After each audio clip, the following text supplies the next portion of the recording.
سامالات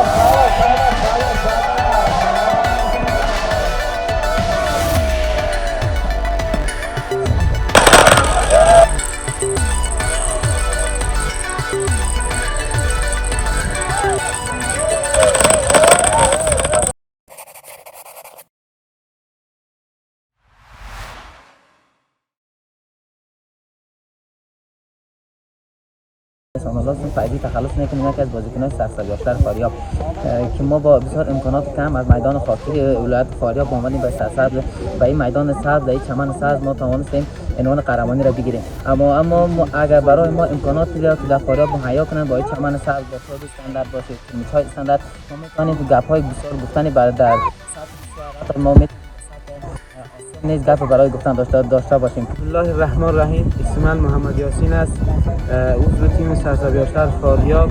امروز بسیار خوشحال هستم چون کپ قهرمانی لیگ قهرمان افغانستان را به فاریاب میبریم. از زمین خاکی و اینجا قهرمان شدیم در سطح کشور.